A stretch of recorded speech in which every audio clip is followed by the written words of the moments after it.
inteligencia artificial, que es una palabra un poco controversial, pero dejémosla porque es la palabra de moda.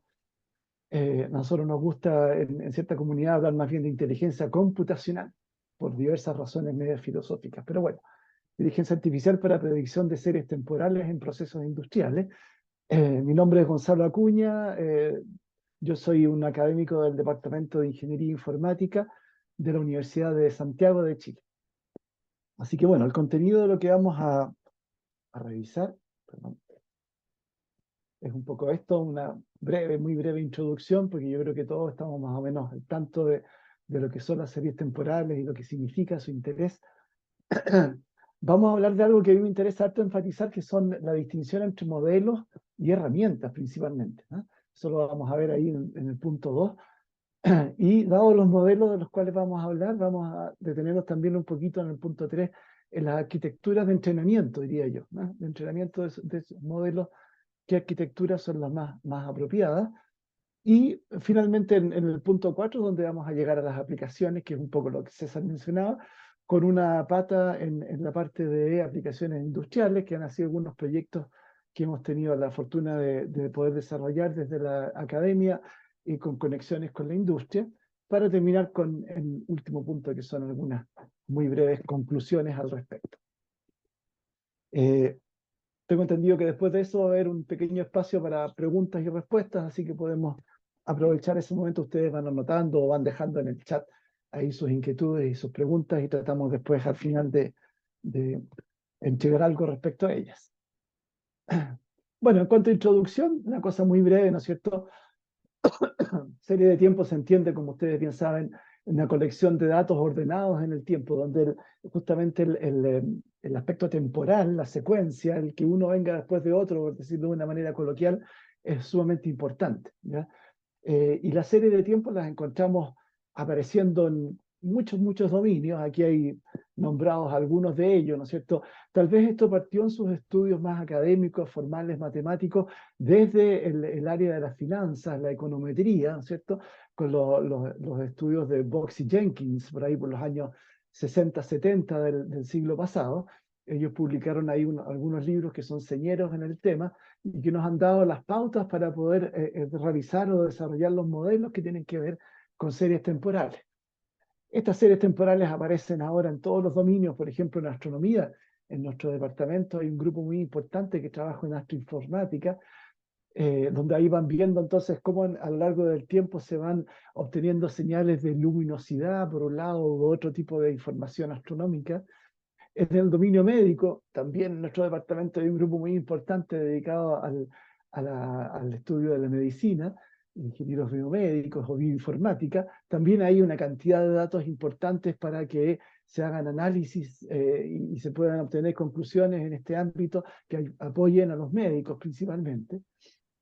Un ejemplo que vemos a diario en las noticias, ¿no es cierto? ¿Cómo va a ser el tiempo? ¿Cómo va a estar el tiempo aquí en Santiago, por ejemplo? Y eso se hace justamente a partir del análisis de series de tiempo, de cómo se ha comportado la meteorología en los últimos días, semanas, etcétera. Y la intención siempre es tratar de predecir lo que se nos viene en los días que vienen. Aquí en Santiago están prediciendo un poco de lluvia para este fin de semana, que aquí en Chile para nosotros es un fin de semana largo, ¿no? Y justamente también las series de tiempo aparecen en el dominio de negocios, etcétera, y ahí hay un montón de cosas que se quieren predecir, eh, cómo va a andar la economía, cómo se van a mover las acciones en las bolsas, ¿no es cierto? Un tema que nos preocupa a todos los que estamos sufriendo día a día con los embates de la economía. Bueno, yendo un poquitito más a lo que son las típicas series de tiempo, aquí tenemos algún ejemplo, en este caso de una serie de tiempo en términos de días, ¿no es cierto? Y lo que nos va a interesar justamente es a partir de información recolectada en una cierta cantidad de días previos, cómo esto puede continuar evolucionando en el futuro. Y aquí vemos también un ejemplo interesante, que son además la adopción de lo que se llama intervalos de predicción, especies de intervalos de confianza en torno a la predicción puntual que uno puede ir haciendo hacia adelante. Eso vamos a ver al final de la presentación justamente. Y aquí tenemos también, en este caso, una serie de tiempo en el orden de los años, ¿no es cierto?, en el cual uno desea predecir cuál será esta evolución en el futuro, y eso va a ser tanto más incierto cuando uno quiera ir a predecir mucho más adelante, ¿ya? Ahora bien, todas estas predicciones, todo esto que les acabo de mencionar, se fundamenta en ciertos modelos. Y yo creo que aquí hay un tema que es bien importante considerar, porque hay mucha, diría en la literatura, uno ve mucha confusión entre los modelos, las hipótesis que sustentan lo que nosotros estamos pensando respecto a un cierto proceso dinámico, cómo va a evolucionar hacia el futuro, y las herramientas mediante las cuales nosotros tratamos de elaborar esos modelos, ¿ya? Entonces aquí vamos a ver los modelos, ¿ya? Las herramientas son lo que generalmente llama la atención, ¿no es cierto? Las redes neuronales, las redes profundas, los SVM, etcétera, etcétera, ¿ya? Pero esas son herramientas que permiten elaborar los modelos de los cuales, algunos de los cuales vamos a hablar ahora. En realidad vamos a hablar de 3, pero son muchos más, ¿no? Como les digo, toda esta serie de temas, digamos, de conceptos, provienen de esos estudios iniciales de Box y Jenkins, por ahí, por mediados de la década del siglo pasado, más o menos. Eh, entonces, ellos nos heredaron una serie de modelos, principalmente modelos lineales, que después se han ido generalizando y han dado lugar a estos modelos los cuales vamos a hablar actualmente. Este es un modelo que estamos mostrando acá, que es súper utilizado, que es muy utilizado, ¿no es cierto?, para poder predecir en el futuro. Hacer forecast sería la palabra inglesa correspondiente más adecuada, ¿cierto? Porque la palabra prediction, que en español uno la asocia con predicción en el tiempo, en realidad en el inglés tiene otras acepciones, mucho más generales. Forecast sería la palabra tal vez más adecuada cuando uno quiere ir a buscar esta temática en el idioma inglés. Y bueno, uno de los modelos reyes, ¿no es cierto?, para hacer forecast hacia el futuro es esto que conocemos como modelos NARCS, ¿ya? Y eso viene del inglés Non-Linear Autoregressive with Exogenous Inputs. En efecto, este es un modelo en el cual asumimos de que hay una cierta función phi, en este caso, una función desconocida, que lo que permite hacer es justamente utilizarla, por eso que es un modelo no lineal, dado que esta es una función no necesariamente lineal como los modelos de Box y Jenkins, sino que una función cualquiera, de ahí viene la n, ¿no es cierto?, de este modelo, que recoge información experimental, ¿ya?, del comportamiento del sistema. Ustedes saben que el comportamiento de un sistema se refleja en sus variables de salida, así que comportamiento y variables de salida vienen a ser más o menos un sinónimo. Por lo tanto, datos experimentales del comportamiento del sistema, o sea, sus variables de salida en tiempos anteriores hasta n sub i, son considerados en la parte autorregresiva de este modelo, y además lo que llamaron, ¿no es cierto?, Box Jenkins, las variables exógenas, ¿ya? Variables que normalmente son variables que de alguna forma van alterando el funcionamiento, la evolución del sistema. Toda esta información entonces se considera como entrada del sistema para obtener así entonces una cierta salida, ¿ya? La salida entonces de estos modelos no lineales autorregresivos con entrada exógena. Hay un libro bastante antiguo, diría yo, de fines del siglo pasado, pero muy bueno, recomendable, que proviene del área de identificación de sistemas de Leonard Jung. Ahí es donde él define bastante bien todos estos tipos de modelos que, como les digo, provienen de Box y Jenkins. Ahora bien, basándonos un poco en la teoría que está en este libro de identificación de sistemas, que es principalmente para sistemas lineales, Jung hace todo un desarrollo y a partir de los modelos o hipótesis que uno tiene sobre un cierto fenómeno, encuentra lo que él llama un predictor asociado a ese modelo. Entonces ahí ya te podemos hacer una distinción. Hay un modelo. ¿Qué es lo que es ese modelo? Es una hipótesis que nosotros como especialistas en cierto dominio decimos respecto a la evolución de un fenómeno. Decimos, por ejemplo, para predecir, qué sé yo, la temperatura aquí en Santiago, es necesario contar con datos de la misma temperatura en días anteriores, ya, la parte autorregresiva.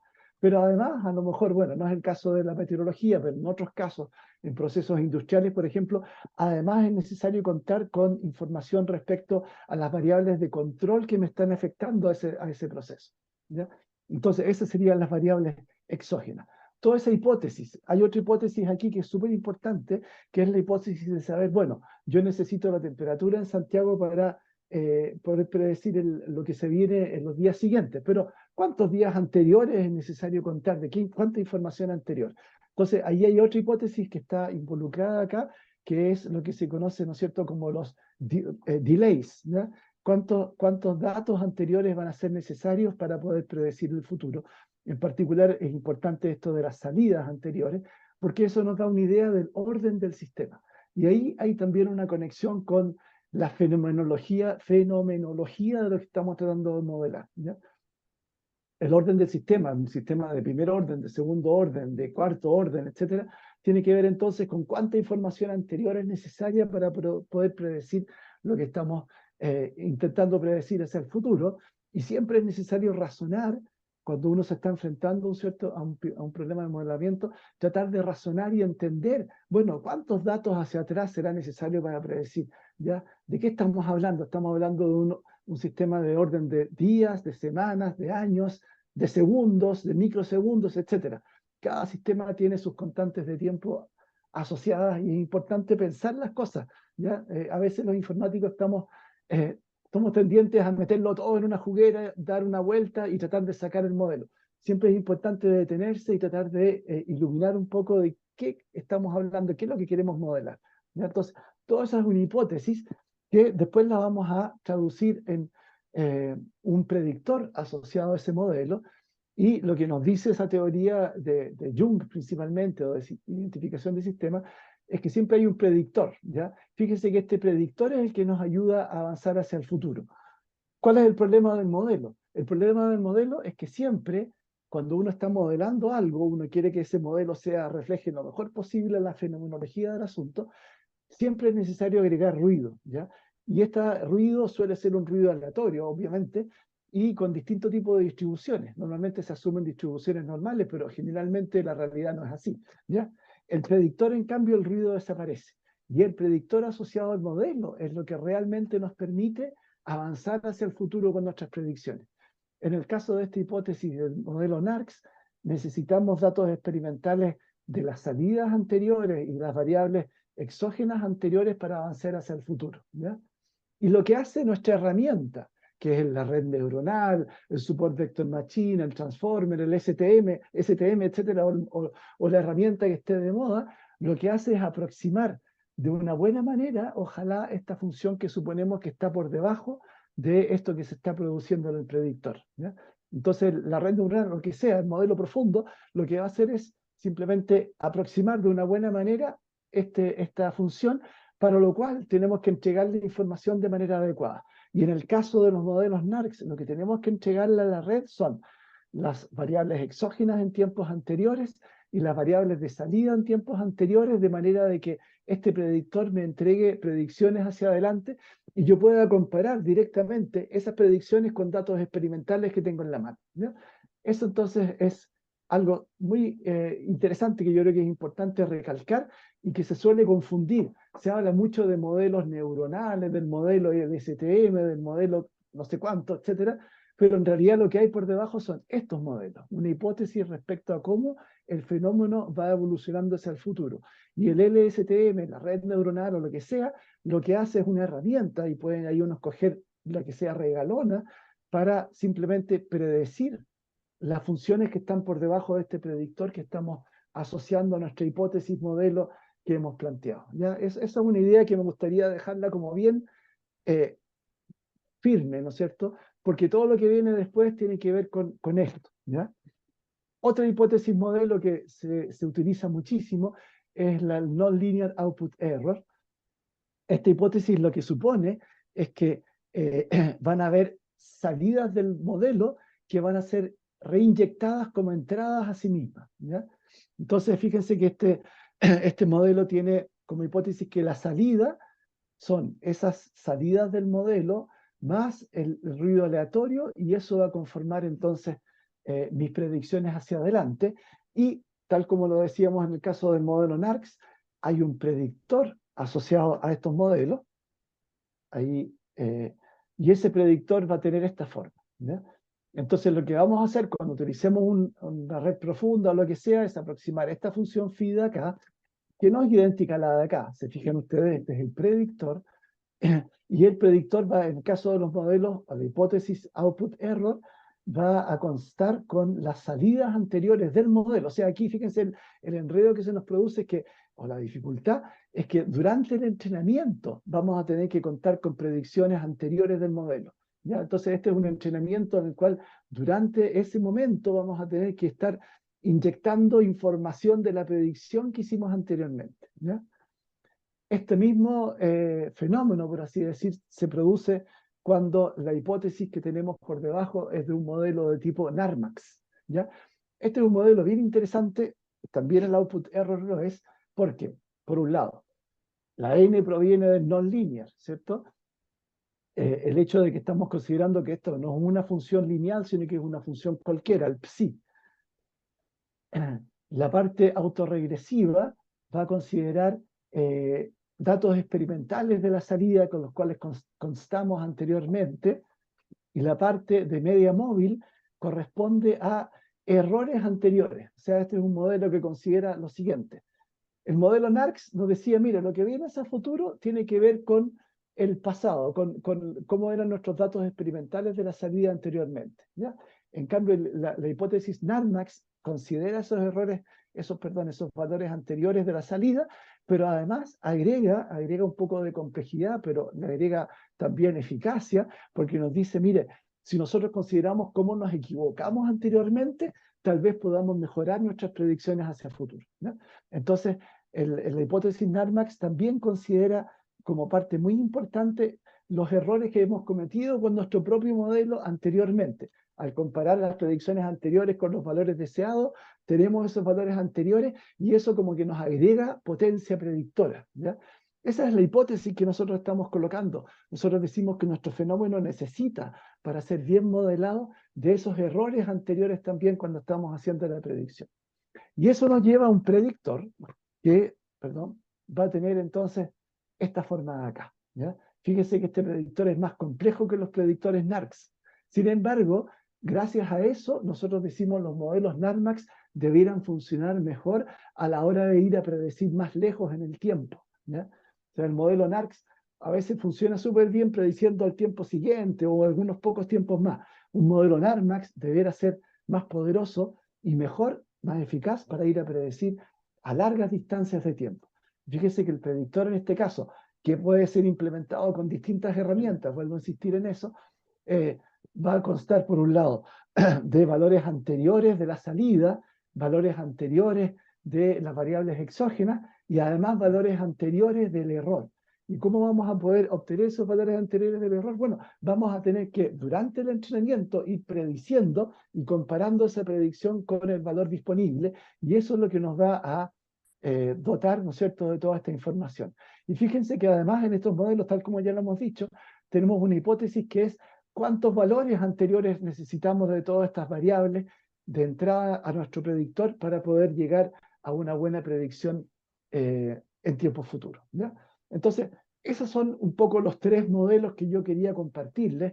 Principalmente el NARX y el NANMAX los vamos a ver en las aplicaciones que vamos a ver a continuación, pero es importante detenerse entonces en esta idea. Lo que uno está haciendo es una hipótesis respecto a cómo nuestro proceso funciona en términos dinámicos, ¿ya? ¿Qué modelo hay por debajo? ¿Necesitamos errores anteriores? ¿Necesitamos predicciones de la salida anterior? ¿O simplemente necesitamos valores experimentales anteriores, que es el NARX, que es la hipótesis más simple? Pues si le ¿Cuánto gusta, pues. necesitamos hacia atrás para poder predecir hacia el futuro? ¿Cuánto de futuro queremos predecir? Todas esas cosas se engloban en esto, ¿ya?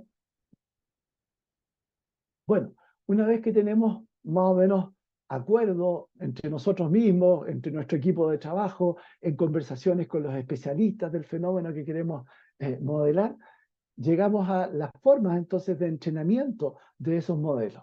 Y aquí eso es lo que yo llamo arquitecturas, que son en realidad arquitecturas de entrenamiento. La primera arquitectura es lo que en alguna literatura se conoce como un modo de entrenamiento dirigido o directo. Esto tiene que ver principalmente, perdón, estoy un poquito afónico. Este es un modo, una arquitectura especialmente útil para los modelos más simples, los modelos NARCs, ¿ya? Donde lo que hacemos aquí es partir de un valor determinado, hacer que el modelo evolucione a un tiempo siguiente e inmediatamente ahí ir logrando un error que tiene que ver con el valor experimental en el tiempo siguiente, el valor deseado. Se fijan que en esta arquitectura no vamos dejando que el modelo se nos escape mucho, lo vamos amarrando. Al tiempo siguiente lo amarramos, comparamos con el valor deseado. Por lo tanto, el modelo que surge de acá, los modelos NARCs, uno podría esperar que sean modelos relativamente limitados en su capacidad de predecir mucho hacia el futuro, ¿ya? Van a ser súper buenos para predecir a corta distancia, pero tal vez no mucho a larga distancia, por así decir, en el tiempo. Este aprendizaje directo se relaciona mucho en la literatura, principalmente de identificación de sistemas, con lo que se conoce como aprendizaje dirigido o serie paralelo, ¿ya? Aquí ustedes ven entonces de que lo que se está haciendo es que se está introduciendo como entrada todos los valores anteriores de la salida, valores experimentales de las entradas, y con eso se va a poder ir a predecir hacia el futuro, ¿ya? Aquí tenemos entonces un poco lo que mencionamos anteriormente, y ese va a ser el tipo de entrenamiento. Aquí hay otro esquema que nos dice lo mismo. Aquí estamos entonces considerando valores experimentales de la salida e inyectándolos en la entrada para poder ir a predecir hacia el futuro. El otro tipo de entrenamiento es uno que es bastante más libre o independiente, por así decir, que le da rienda suelta al modelo para que avance solito desde una cierta condición inicial bien determinada. Dejamos que los modelos avancen y los amarramos después de un cierto horizonte de tiempo. Entonces, este tipo de modelos que en el caso de las redes neuronales requieren un tipo de backpropagation que es a través del tiempo, el backpropagation through time, BPTT, lo que permite es que el modelo pueda ir a predecir hacia el futuro con mayor eficacia, por así decir, ¿ya? Y esto se relaciona mucho con los modelos que vimos anteriormente, el NARMAX y el Non-Linear Output Error, el NOE, ¿ya? Esto entonces es otra arquitectura de entrenamiento que es muy apropiada para ese tipo de modelos, ¿ya? En este caso sería la arquitectura apropiada para el modelo NOE. Fíjense que aquí estamos utilizando entonces como entrada en la próxima iteración las salidas mismas del modelo, ¿ya?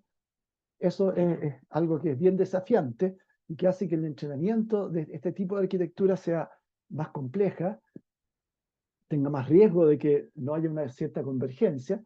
Y en el caso de los modelos de tipo NARMAX, lo que estamos haciendo es un poco muy equivalente a los modelos output errors anteriores, pero aquí lo que estamos haciendo es inyectando los errores anteriores como entradas a este tipo de red neuronal, ¿ya? Eso entonces sería entonces un aprendizaje de tipo output error, de tipo NARMAX, donde aquí están entonces los esquemas necesarios. Fíjense que aquí en este esquema lo que estamos haciendo es reinyectando el error. En este caso, el caso del NARMAX. Este es el output error y este de acá, el NARMAX se me corrió, debería estar acá, modelo NARMAX. Este sería entonces inyectando el error como entrada a este tipo de modelo, y aquí en cambio estamos inyectando las predicciones como entradas a este tipo de modelo output error de acá, ¿ya?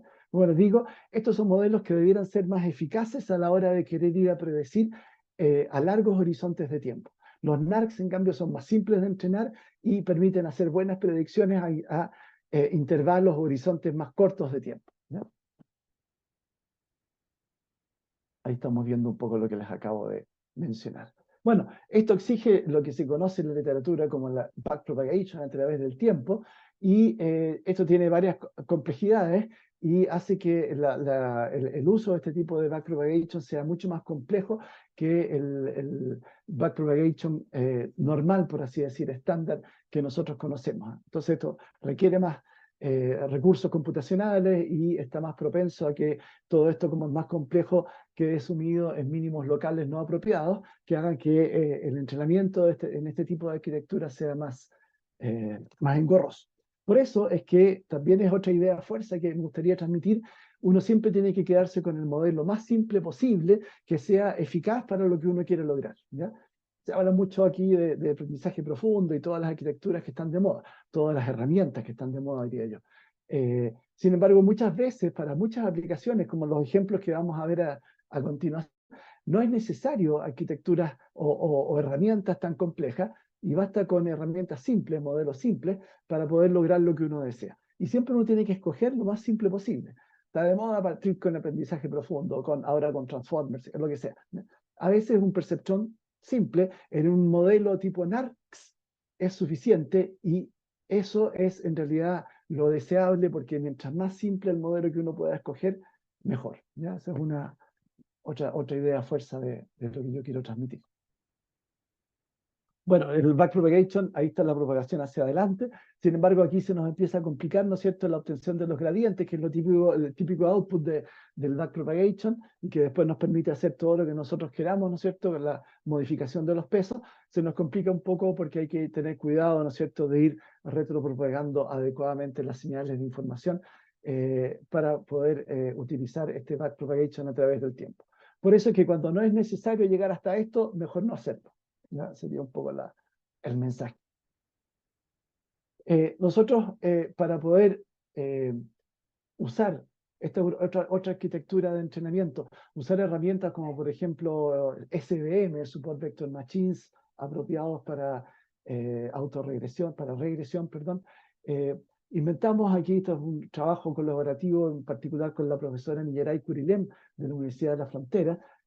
Propusimos entonces esta arquitectura para poder entrenar modelos de tipo NARMAX cuando no era posible utilizar el backpropagation a través del tiempo, como las redes neuronales. Hay otras herramientas como Support Vector Machine que no permiten eso, y por lo tanto la arquitectura que alguna vez propusimos fue esta: utilizar primero que nada en un primer paso un modelo NARCS para encontrar una cierta predicción, comparar con la salida y con eso inyectar entonces un error a el modelo NARCS siguiente en un segundo paso, que nos da lugar entonces a el modelo, a la hipótesis NARMAX que queríamos utilizar. ¿Ya? Una manera bastante simple de poder utilizar modelos NARMAX usando otras herramientas que no sean redes neuronales. ¿No? Bueno, hemos visto los modelos, ¿no es cierto?, las hipótesis que nosotros colocamos respecto al fenómeno que queremos modelar. Hemos visto arquitecturas de entrenamiento apropiadas a esas hipótesis. Veamos ahora cómo hemos ido utilizando esto en nuestro grupo, en nuestro equipo a lo largo del tiempo, y de largo tiempo en realidad, porque aquí les voy a mostrar algunos ejemplos de hace quizás más de 10 años atrás. Pero vamos a tratar de llegar a lo que estamos tratando de hacer en nuestro grupo actualmente. Un trabajo aquí con mis colegas, como les digo, Millaray, de la Universidad de la Frontera, el profesor Francisco Cubillos, que es colega de la Universidad de Santiago, y Eduardo Bimeister, que está, tengo entendido, trabajando ahora en otra universidad, me puedo equivocar, así que no lo voy a mencionar, pero en ese tiempo él estaba trabajando con nosotros ahí en la Universidad de Santiago. Lo que hicimos fue trabajar en sistemas que nos permitieran apoyar un poco la operación en un proceso que aquí en Chile por lo menos es muy, muy importante en la minería del cobre, ¿no es cierto? Que es todo lo que tiene que ver con el refinamiento de cobre. Chile es uno de los principales productores mundial de cobre, así que la minería de cobre en particular es nuestro alimento y nos permite elaborar y desarrollar un montón de cosas. Entonces aquí tenemos la parte muy simple, ¿no es cierto? Voy a pasar del el chancado, la molienda y la flotación que permite obtener cobre. En particular en lo que tiene que ver con la molienda, aquí en Chile se desarrolló un proceso, y después se está utilizando en un montón de otros lugares, un tipo de molino muy particular que es el molino semiautógeno, que permite que el propio mineral sirva para ir reduciendo, ¿no es cierto?, las rocas de cobre. Este es un molino que tiene una geometría muy particular y tiene el grave problema de que necesita este molino ser cargado, alimentado con una cantidad muy precisa, por así decir, de mineral. Porque si uno lo carga demasiado, entonces el hecho de que caiga el mineral sobre sí mismo para ser molido no funciona. Y si uno lo carga muy poco, entonces las bolas de acero que también van por esas moliendas semiautógenas adentro empiezan a romper el molino por dentro, el revestimiento interior. Por lo tanto, aquí es muy importante ir monitoreando cuál es el nivel de llenado del molino. ¿Ya? Hay un punto que es óptimo. Si uno lo llena muy poco o si uno lo llena mucho, esto ya no funciona muy bien. El problema es cómo censar el nivel de llenado del molino. Ustedes comprenderán que las bolas de acero que hay adentro, más todo el mineral, impiden que cualquier sensor uno se pueda colocar adentro para poder censar ese nivel de llenado. Por lo tanto, aquí lo que hicimos fue un sensor por software, y ese sensor consistió justamente en un modelito predictivo, ¿ya? Que lo implementamos utilizando un Support Vector Machine en su versión regresiva, ¿no es cierto? Que aquí lo que trata de implementar entonces es un poco un tubo en el cual tratar de lograr de que ojalá los puntos experimentales quepan todos adentro y con una pequeña holgura, ¿ya? Bueno, no voy a entrar en detalle respecto a lo que es Support Vector Regression. Yo veo que el tiempo ya se me está agotando un poco, así que ustedes ahí, me imagino que muchos de ustedes conocen en qué consiste, digamos, la teoría propia de Support Vector Machine. Eh, Nosotros usamos un modelo basado entonces en esa herramienta, fíjense, para poder ir desarrollando o prediciendo. eh, Aquí estoy viendo. Ya, bueno, después voy a atender las consultas en realidad, porque si no me voy a distraer, no voy a poder avanzar. Entonces, aquí estoy tratando de predecir el nivel de llenado del modelo hacia el futuro, utilizando como variable de entrada a sí misma. Esto sería un modelo NARCS, ¿de acuerdo? Con la presión en los descansos del molino como otra variable de entrada. Y eh, aquí en la hipótesis NARMAX, que la desarrollamos como yo les mencionaba anteriormente, tratamos de hacer un predictor y lo tratamos de probar con múltiples pasos hacia adelante, que es como la prueba más dura que uno le puede hacer a este tipo de modelos. Aquí tenemos los errores entonces en tiempos anteriores para poder predecir el futuro. Y aquí algunos resultados que logramos en la prueba más exigente, que es Model Predictive Output, la predicción hacia el futuro. Vimos de que el modelo NARMAX, en este caso, considerando el error cuadrático medio, no funcionaba mejor que los otros dos. Y aquí tenemos algunos gráficos respecto a la utilización de ese tipo de modelo.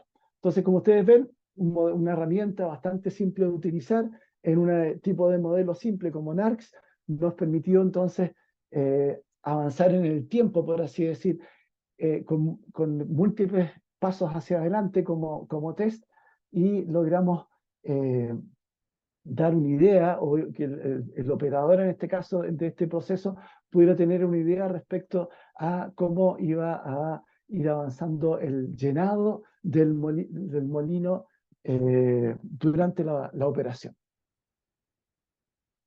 Otro trabajo que ha sido bastante, por así decir, referenciado hasta el día de hoy, un trabajo que hicimos con, en ese tiempo, un alumno de magíster, Cristian Ramírez, ahora un muy destacado ingeniero, ¿no es cierto?, informático, trabajando en la industria.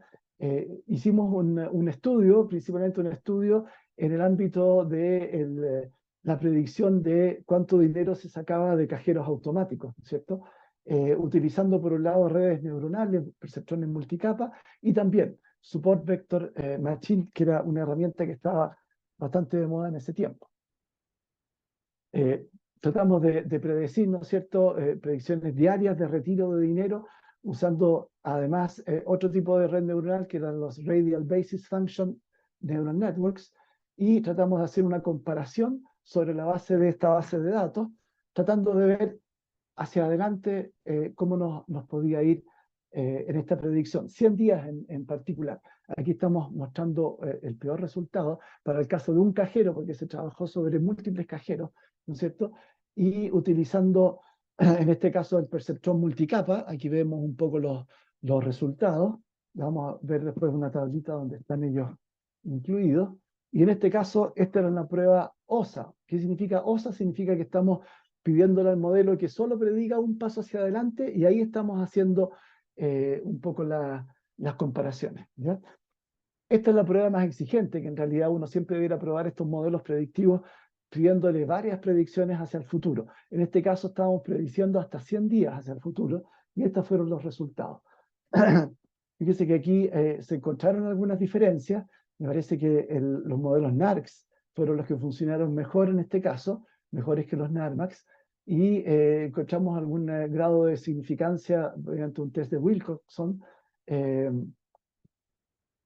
lo que se puede resumir un poco en esta tabla. Aquí tenemos entonces el uso de least square, el LSBM, ¿no es cierto?, en su versión regresiva. También probamos distintos regresores, cuántos delays hacia atrás eran necesarios para predecir hacia adelante.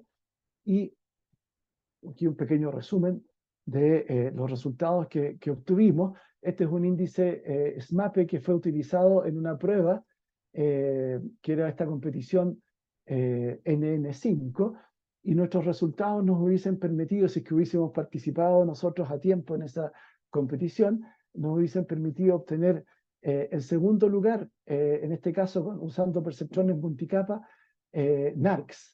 Fíjese, con una predicción hacia adelante solamente hubiésemos obtenido el segundo lugar entre los métodos de redes neuronales y otros métodos de inteligencia computacional, y entre otra serie de otros métodos, más bien de estadística, que también se utilizaron en la competencia, hubiésemos obtenido un honroso tercer lugar en ese caso, ¿ya? En este caso, en este trabajo, lo que mejor resultó fue el uso de perceptrones multicapa en su modelo tipo NARCS, y en predicciones un paso hacia adelante, que eran las predicciones que se pedían en esa competición, ¿no? Entonces ustedes pueden ver un poco las distintas herramientas que uno puede utilizar sobre una hipótesis modelo que uno se plantea inicialmente.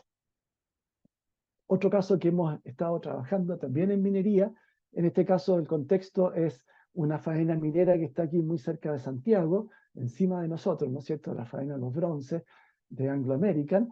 Ahí la disyuntiva, y que me acuerdo de una conversación con el gerente de mantenimiento de la época, él decía, mira, tengo todas estas variables en mi mano, me gustaría una bola de cristal que me permitiera predecir la disponibilidad de estas palas que vemos aquí, unas gigantescas palas que son las que sirven para cargar estos también gigantescos camiones, que son los que transportan las rocas, ¿no es cierto?, que después van a todo el procesamiento de refinamiento de este cobre. Ahora, estas palas son sumamente caras, por supuesto, y son claves, son críticas. Si fallan estas palas, se detiene todo aguas abajo el procesamiento de la minería. Entonces, para ellos es súper importante, para los equipos de mantenimiento, sacar estas palas en el momento adecuado para hacer la mantención, no antes, porque si no, entonces se está perdiendo capacidad de procesamiento, y ojalá que nunca fallen, ¿ya? Por lo tanto, teníamos información de bastantes años, por así decir, de todas las variables aquí involucradas, perdón, y lo que quería este gerente era que la disponibilidad de sus palas poder predecirla, por lo menos en la semana que seguía o 2 semanas siguientes, ¿ya? Eso permitía a los equipos de mantenimiento, que se reúnen una vez por semana, los días lunes, a decidir cuál va a ser el mantenimiento que van a hacer de sus equipos, tener una idea de cómo se venía por delante la disponibilidad de estas palas. Entonces, también elaboramos un modelo NARCS. Aquí casi todo fue NARCS. Las aplicaciones, básicamente, en un gran porcentaje de las aplicaciones en minería, por lo menos tipo de procesos, bastan con los modelos NARCS. Esos modelos NARCS usaban una cantidad de información de otras variables exógenas, el uso de la disponibilidad, tiempo medio para reparar, tiempo medio entre fallas, número de detenciones previas que había habido del equipamiento, más la disponibilidad también, como iba evolucionando en tiempos anteriores. Todo eso nos permitía entonces tener una predicción de la misma disponibilidad de las palas hacia el futuro. Y bueno, entregamos finalmente un sistema que tenía este tipo de máscaras y que permitía entonces al operador, dada esta cantidad de variables, poder ir prediciendo cómo la variable de interés iba evolucionando hacia el futuro, ¿ya? Y este fue un sistema que además era bastante configurable porque permitía elaborar distintos modelos, colocando distintos tipos de entradas, de esa manera considerar cuáles eran las más relevantes, etcétera, etcétera. Entonces fue un proyecto que terminó con una aplicación en ese sentido, y este proyecto nos permitió ir ahora también en minería a otra aplicación que tuvo que ver, en este caso, una fundición que tenía un problema importante desde el punto de vista de la limpieza de los gases que surgen de estos procesos, que son a veces muy tóxicos, y por lo tanto hay una planta que se dedica justamente a limpiar los gases que emanan de este tipo de procesos. Esa planta tenía un equipamiento crítico que es una bomba muy grande, ¿no es cierto?, que no podía fallar, porque si fallaba esa bomba se detenía la producción. ¿Qué fue entonces lo que nos pidieron ellos? Era, ojalá, la posibilidad de predecir una variable crítica asociada al funcionamiento de la bomba. Ellos estaban acostumbrados a que las vibraciones de la bomba, eso era lo que ellos consideraban como equipo de trabajo, para considerar si es que la bomba estaba con algún riesgo de falla o no. Y también eso es un dato importante, cuando uno trabaja en planta, tiene que adaptarse un poco a la mentalidad, a la idiosincrasia, por así decir, de los equipos que están trabajando. Generalmente la gente que está en este tipo de procesos en que están muy, por así decir, estresados con los resultados que van obteniendo, no son proclives a cosas nuevas, novedosas, que les cambien un poco su historia. Entonces, lo principal es tratar de adaptarse a la forma que ellos tienen de razonar y trabajar, y por eso es que tratamos de entregarles entonces un sistema. Aquí están un poco la arquitectura del sistema desde el punto de vista de software y cómo nos fuimos desarrollando y elaborando, para finalmente poder entregarles a ellos un sistema que podían verlo desde la planta, ¿no es cierto?, el operador, que le permitía, dada la situación de las variables irrelevantes, cómo iban cambiando a la entrada, poder predecir hacia el futuro cómo iba a evolucionar esta variable de las vibraciones de la bomba, y con eso iban a poder ellos tomar algunas decisiones. Esto es bien importante. Todos estos modelos de inteligencia artificial hay que considerarlos como modelos de apoyo a la toma de decisiones, nunca de reemplazo por ningún motivo de los operadores y de los especialistas. Estos sistemas de inteligencia artificial para ellos van a ser como un elemento más que les va a permitir tener un juicio respecto a lo que viene, y con eso poder hacer, en este caso, el mantenimiento, etcétera, etcétera, ¿ya? El modelo de negocio de todo esto en este tipo de proyectos para nosotros siempre fue que alguna empresa desarrolladora de software se hiciera cargo de lo que nosotros en la academia estábamos desarrollando, para que después esa empresa pudiera seguir hacia adelante con los mantenimientos de software y con todo el servicio post-entrega, que es súper importante, ¿no es cierto? En este tipo de proyectos, además, hay que hacer un pequeño proyecto de ingeniería previo para descubrir cuáles son las variables relevantes, limpiar los datos, entender lo que pasa con el proceso, etcétera. Todo eso tiene que hacerlo una empresa que funcione permanentemente y sea segura. En la academia estamos dedicados a tantas cosas que normalmente los académicos no somos los indicados para hacer ese tipo de trabajo. Bueno, no, se me está acabando el tiempo, así que voy a pasar un poco respecto a esta arquitectura. Aquí tenemos el predictor que desarrollamos. Esto lo hicimos con, fíjense, otra herramienta, Extreme Learning Machines, que ustedes tal vez han escuchado hablar, un tipo de red neuronal donde ya no es necesario actualizar los pesos de todas las capas que uno considere. En este caso, en Extreme Learning Machine se consideran pesos aleatorios entre la entrada y la capa oculta que tienen, y solo es necesario, y se considera una relación lineal entre la capa oculta y la salida, de tal forma de que entonces, mediante una especie de modificación de mínimos cuadrados, uno puede encontrar los pesos en esa capa de salida mediante una simple multiplicación matricial, ¿ya?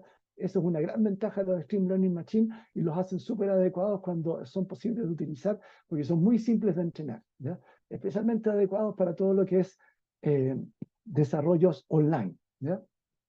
Bueno, esto es un poco el tipo de resultados que entregamos. Entregamos también intervalos de confianza en torno a las predicciones, pero en este caso era un intervalo de confianza bastante ingenuo, que consideraba que los errores se distribuían normalmente. Así que después vamos a ver otras cosas más sofisticadas. Esta es la máscara de lo que nosotros entregamos finalmente, y que la empresa de software se ha dedicado a perfeccionar. Finalmente, dentro de las aplicaciones industriales nos metimos en el rubro de la manufactura, y aquí lo que tratamos de hacer es un sistema que, por un lado, también apoya el mantenimiento con una predicción de ciertas variables que apoyan a la pintura de un fleje que después se utiliza en piezas de arquitectura, y por otro lado, mediante algunas operaciones de optimización, logramos darle al operador un setting ideal de una máquina, de tal forma de que el color de la pintura de este fleje metálico saliera lo mejor posible, lo más cercano a lo que los arquitectos les estaban pidiendo. Eso es una labor súper importante para ellos, porque se pierde mucho material tratando de lograr esa calidad final del producto, y si uno los ayuda con históricos, ¿no es cierto?, de datos anteriores, a decirle, la inteligencia artificial, entre comillas, le dice al operador: mire, para lograr ese color blanco que usted quiere, necesita fijar la máquina con tales y tales settings. Bueno, eso es ideal, ¿ya? Ahí está un poco la arquitectura que nosotros utilizamos. Bueno, para ir llegando un poco ya al final, les voy a mostrar simplemente de forma un poquito más rápida algunas de las cosas que estamos haciendo con estas herramientas actuales o más de moda, ¿ya? Con un alumno, Gerardo Zúñiga, ahora un brillante ingeniero trabajando en la industria, se desarrolló también, o se probó más que nada, la posibilidad de hacer predicciones hacia futuro utilizando redes neuronales generativas, ¿ya? Un poco lo que ustedes ya saben de redes generativas, ¿no es cierto? Una red muy interesante en la cual finalmente se echa a pelear, por así decir, una red neuronal que fabrica datos a partir de ruido simplemente, y un discriminador que trata de discriminar entre los verdaderos datos, por así decir, los verdaderos ejemplos y los falsos, los fake. Entonces, a medida que esto avanza, se va encontrando que el discriminador cada vez se equivoca menos en discriminar esto, pero también se está logrando que el generador genere cada vez mejores datos, ¿ya? Entonces, esto se usó en el ámbito de la predicción y se logró un generador de predicciones, ¿ya? Que se fue optimizando con un discriminador de tal forma de que este generador finalmente quedó pero súper bien entrenado para predecir hacia el futuro, y esto se hizo en un ámbito probabilístico, por así decirlo. Entonces lo que el generador está generando es una cantidad de predicciones en torno a una media, ¿ya? Estas son las arquitecturas. Nosotros con este trabajo de Gerardo lo que hicimos fue modificar una arquitectura propuesta en la literatura que permitía solamente hacer una predicción un paso hacia adelante. La modificamos de tal forma de hacer múltiples pasos hacia adelante, y de esa forma logramos, utilizando datos disponibles en Internet, hacer predicciones. Aquí ustedes ven distintas, a un paso, a 5 pasos, etcétera, distintas configuraciones con mayor o menor éxito, y que nos permitieron entonces hacer muy buenas predicciones, en algunos casos utilizando esta herramienta de redes tipo generativas adversarias, que son algo que está siendo muy utilizado en otros ámbitos actualmente. Con otro alumno de magíster en ese momento, actualmente colega de la universidad, el profesor Francisco Muñoz, comparamos también una cantidad de arquitecturas. Aquí ustedes pueden ver, utilizamos CNN, que es muy utilizado en imagen, ¿no es cierto?, en las redes convolucionales. Sin embargo, si se asocian con algún tipo de un LSTM posterior o simplemente un perceptrón multicapa, se pueden utilizar muy bien como predictores. Utilizamos Support Vector Machine, utilizamos Gated Recursive Unit, que es una simplificación muy eficaz de los LSTM, utilizamos Extreme Learning Machine, estos son los Echo State Networks, también una variante del LSTM, y simples perceptrones multicapa, y los probamos sobre esas bases de datos, y ahí con Francisco se probaron una serie de características a ver cuáles de esos modelos podían ser más convenientes en términos de entrenamiento, tiempo de entrenamiento, y en términos de resultados justamente que se podían entregar, y tanto para modelos o hipótesis NARCS como modelos o hipótesis NARMAX. O sea, recorrimos un poco todas las posibles variantes al respecto, y encontramos ahí que algunos funcionan mejores que otros bajo ciertas condiciones. Francisco también exploró la complejidad de las series de tiempo y entregó en su trabajo algunas recomendaciones muy, muy interesantes. Finalmente, lo que se acaba de exponer allá en la jornada chilena, ¿no es cierto?, el trabajo de Sebastián, que está por ahí, parece, que él hizo un trabajo súper interesante también para predicción de series de tiempo con intervalos de predicción, pero usando la herramienta de moda actualmente que está debajo de ChatGPT y todo eso, los transformers. Y mediante eso, entonces, él modificó una arquitectura anteriormente propuesta por gente de ahí de la Universidad de Chile, e introdujo justamente esa arquitectura. Lo que hacía era que permitía no solo predecir el valor medio, sino que también predecir los rangos del intervalo de predicción dentro de el mismo entrenamiento, por así decir. Entonces con eso se deja de lado esa suposición un poco ingenua de que los errores se distribuyen normalmente, y este tipo de arquitecturas permite ir prediciendo, por así decir, intervalos de predicción muy adecuados, ¿ya? Y que no necesitan de la hipótesis gaussiana, por así decir. Sebastián también introdujo Transformer como herramienta y permitió entonces que se lograron muy buenos resultados, muy promisorios, diría yo, con los Transformers y con esta adaptación de este método Joint Supervision para crear estos intervalos de predicción hacia el futuro. Como se acaba el tiempo, yo sé que estoy un poco pasado, eso es un poco lo que acabo de decir, me voy a las conclusiones. Yo diría que las ideas fuerza que les he mencionado durante el transcurso de la presentación: partir de una hipótesis modelo. No hablemos de modelos neuronales, no hablemos de modelos transformer, no, esas son herramientas. Lo que hay debajo es un ARCS, un ARMAX, un output error u otros modelos que se pueden encontrar en la literatura, ¿de acuerdo? a esos modelos apliquémosle la herramienta más adecuada o la herramienta regalona, yo diría la que mejor se adapta al proceso que uno quiere modelar, ¿ya? No usemos lo que esté simplemente de moda, tratemos de usar lo más simple y que funcione bien, ¿ah? Y tratemos de entender el proceso que estamos modelando, no simplemente meter esto en los tantos software que ahora están disponibles y que son tan poderosos, ¿no es cierto?, que nos hacen caer en la tentación de no pensar, ¿ya? Yo creo que hay que pensar y reflexionar antes de entrar a modelar, ¿ya? En aplicaciones industriales, como les decía, en el 99% de los casos se requieren cosas simples y con eso basta, ¿ya? Así que eso es importante de considerar. Y lo otro que hemos estado descubriendo que los transformers, efectivamente, la herramienta de moda, el chiche, está funcionando bien. Entonces estamos con muchas ganas de seguir explorando un poco respecto a eso para el futuro, y ahí hay otros alumnos que están empezando a trabajar y a meterse más a fondo en qué es lo que significan los transformers y por qué están siendo interesantes en esta área, ¿ya? Bueno, espero no haberlos aburrido demasiado, les agradezco mucho su interés y ahora tenemos un pequeño lapso y creo que me comí un poco o harto del tiempo disponible para preguntas. Aquí en el chat han aparecido varias, voy a echarlo a andar. Ya.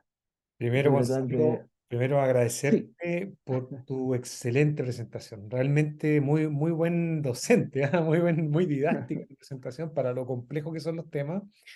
Pero también esta presentación es una huella de la investigación que ha realizado a lo largo de los años. Se ve la evolución, cómo ha ido tomando los métodos que han estado en boga en el tiempo y llegaste hasta la ola, hasta la última ola, digamos. Entonces, eso tiene un mérito especial. También me llamó la atención esa modificación que realizaron con tu estudiante y ahora colega sobre esas arquitecturas. No, muy buen trabajo. Felicitaciones. Sí, oye, tenemos poquitos minutos, así que vamos viendo. Si gusta, yo te las voy leyendo. Ya, eso, Para por que, favor. ya, entonces, dice Sergio, pregunta, dice, hay muchas aplicaciones en problemas de mantención de equipos, por ejemplo, en los trenes, también en economía circular, para predecir cualquier actualizar, mantener, reparar, recomprar equipos. ¿Han visto ustedes este tipo de aplicaciones? Sí, o sea, el ámbito de aplicaciones en mantenimiento es realmente gigantesco. En toda la industria es necesario apoyar a los equipos de mantención, y la mantención predictiva, que es a donde nosotros apuntamos, está como también muy de moda, digamos, es la idea. Eh, Lamentablemente, aquí en Chile, por lo menos, no sé en Inglaterra cómo sucede, pero aquí en Chile lo que nos encontramos también es que la gente que trabaja en esto está generalmente muy atorada, están resolviendo, apagando incendios permanentemente, y a veces es difícil conseguir el tiempo de ellos para que nos expliquen sus datos, qué es lo que pasa con esto, con lo otro, y además para que prueben. Ahora este proyecto en manufactura que hemos terminado, tenemos enormes problemas porque los operadores no se atreven a innovar. Ellos no, se arriesgan al bono que les van a pagar, si es que la producción baja pierden el bono, entonces no se atreven, nuestro sistema les dice, oiga, seteen la máquina, por ejemplo, de tal manera, y ellos dicen, no, pues, yo nunca lo he seteado de esa manera. Entonces, no me atrevo a innovar. Claro. Y ahí son problemas prácticos con los que uno se encuentra en este tipo de investigación aplicada, pero son muy interesantes además porque son muy Oye, entretenidos y fructíferos. bueno, acabo de venir de vuelta, regresar de la Jornada Chilena de Computación. Me tocó ahí presidir algunas sesiones y me hace mucho eco lo que acabas de decir del tiempo. Alguien hablaba sobre aplicación en el área de la salud y hizo el mismo comentario, pero con respecto a los médicos, que era muy difícil obtener un feedback de los médicos porque no tenían tiempo. Entonces, puede ser Claro, que sea algo de la idiosincrasia de acá, puede ser que sea un tema profesional en general, pero ocurre en varios ámbitos. en varios ámbitos. Sí. Bueno, otra pregunta. Dicen, ¿han trabajado ustedes en convertir, transferir estas soluciones a startups, desafíos, oportunidades? A desafío. Emprendimientos, empresas, spin-off, como le llaman en Emprendimiento, otro sí. lado. Mira, la verdad es que en nuestro equipo somos malos en emprendimiento, es mea culpa absoluta. Yo creo que de alguna forma por algo estamos en la academia, ¿no? Y no estamos en las empresas, así. Pero reconocemos la necesidad de eso y tratamos de incentivar a los jóvenes, especialmente yo creo que la formación que tienen ahora los jóvenes es muy distinta a la que tuve yo cuando estudié ingeniería. Y los jóvenes están emprendiendo y hay algunas empresas que están surgiendo. Yo estoy metido en otros proyectos donde uno ve esa necesidad. Lo que nosotros hacemos un poco para aliviar nuestras penas es que le pasamos lo que nosotros desarrollamos, lo que la universidad desarrolla y con todos los debidos resguardos, a empresas desarrolladoras. porque ahí tienen el material, ¿no es cierto?, humano, el músculo, y tienen la capacidad de mantener estos sistemas en el tiempo. Mm.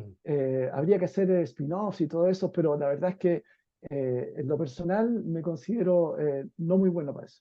Pero es Claro, sí. necesario, es súper necesario. Estoy muy de acuerdo en que hay que hacer.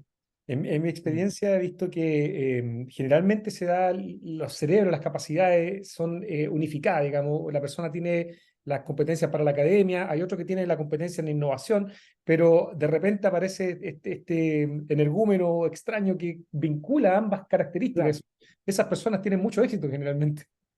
son los imprescindibles, como diría Bertolt. Claro, hay una poesía por ahí, una letra de una canción. Sí. Ya, hablaste sobre las Extreme Learning Machines y mencionaste, dice, ¿podrías dar más detalles del por qué LM es adecuado para el desarrollo online? Hiciste hincapié en el hecho online. ¿Por qué? Sí, sí, ¿Por qué? es adecuado porque como lo único que se requiere es realmente ir modificando los pesos entre la capa oculta y la capa de salida, que es una vinculación lineal. Entonces ahí uno puede meter algoritmos de tipo, ¿no es cierto?, mínimos cuadrados.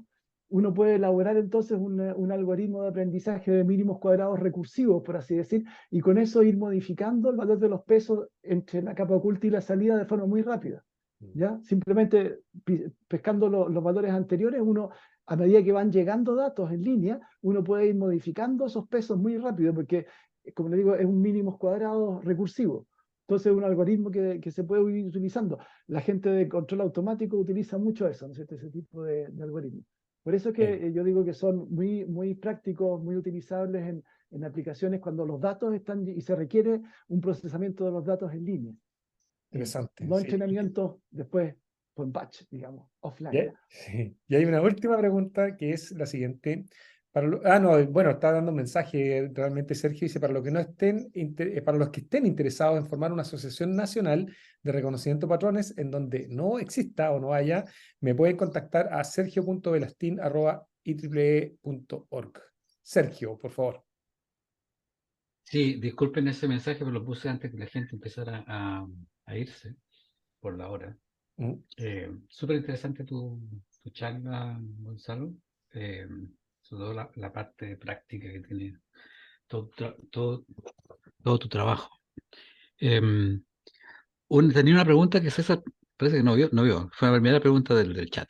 Que es, me da la impresión de que en el trabajo que están haciendo ustedes, todo tipo de entrenamiento de la máquina interna, la que tiene que ser no, como tú no lo llamas modelo, pero bueno, en La herramienta. la herramienta. Que en todos los casos estamos hablando de depurar esa máquina en forma supervisada. O sea, que nosotros sabemos cuál es la entrada y qué salida nosotros Claro, queremos. sí. Em, y eso en otros ámbitos al menos tiene el problema que cuando tú cambias un poquito el dominio de aplicación de la máquina, em, te encuentras con problemas que no es tan precisa. Entonces, no sé si han habido trabajos que tú sepas o que estés empezando a ver cuando no tienes todos esos datos o tienes una nueva situación a la cual tienes que adaptarte. Sí, nosotros no hemos explorado ese camino que tú tienes toda la razón, es súper interesante y fructífero. Porque claro, lo ideal sería tener aprendizaje autoorganizado, digamos, mapas autoorganizados que nos permitieran a la partida distinguir, qué sé yo, las variables relevantes, etcétera, etcétera, de forma más o menos automática. Eso es súper importante de hacer. Yo creo que nosotros pecamos, no lo hemos hecho en nuestro grupo. Sí conozco un colega que ha trabajado en eso y ya tiene resultados súper interesantes, que es Guilherme Barreto, de la Universidad Federal de Ceará, en Brasil. Yo estuve haciendo un pequeño mini sabático con él y ellos tienen bastantes avances en ese sentido. Si a alguien le interesara esos aspectos, ahí yo puedo darles la información de él. Pero tú tienes toda la razón, es un punto que hay que explorar mucho más. Nosotros no lo hemos hecho y creo que tenemos que hacerlo. Yo a veces tengo como cierto resquemor respecto a eso, porque cuando tú hablas con los puros informáticos, los que quieren armar máquinas universales, tratan de armar la máquina que lo hace todo, pero que finalmente en un problema de ingeniería como el que tú estás tratando de resolver, muchas veces tú puedes controlar muchas de las variables y tienes que desarrollar una solución óptima para ese problema y no te interesan otros problemas. O sea, Claro, si estás machacando material, no te interesa que también sea capaz de determinar el nivel de pintura óptima. ¿Ok? Entonces, por eso a veces es una especie de tensión entre tratar de hacer algo muy genérico y algo sí, que es muy específico, pero muy adaptado a tu problema. sí. Correcto, sí. Y por eso es que yo digo que todos estos sistemitas que hemos estado desarrollando, las aplicaciones industriales requieren de un proyecto previo, que es un proyecto de instalación que a veces puede ser complejo, porque ahí Sí. se descubren todos esos detalles, las variables, todas las posibles dificultades que puedan aparecer. La herramienta, el modelo, lo que sea, ya se instala cuando eso otro está resuelto Ujú. y dimensionar cuánto tiempo y cuántas horas hombres se requieren para ese proyecto previo no es fácil. No, no, súper. Muy bien, tenemos algunas consultas extra, pero ya estamos un poquitito pasados, así que vamos a dejar el resto de la conversación quizá a un correo electrónico que te podemos enviar. Ahí está gonzalo.acuña@usach.cl y Acuna, queremos... perdón, la ñ no existe. Acuna, sí, sí, Acuna, sí, sí, acuna. sí, sí, sí, Mm. gracias.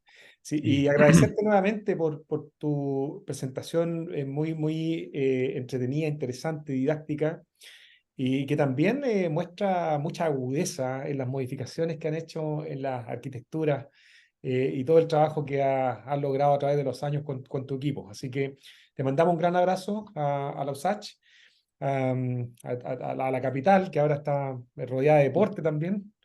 Sí. Y también a la asistencia, a todos los asistentes que hemos tenido, asistentes de varios países, así que es bueno también diseminar el conocimiento a lo largo de nuestro idioma, a partir de nuestro idioma español que se extiende tanto en el territorio. Muchísimas gracias, que tengan una excelente tarde. Nos vemos. Muchas Hasta gracias, la César, próxima. a todos. Muchas gracias a todas y todos. Que estén muy bien, chao.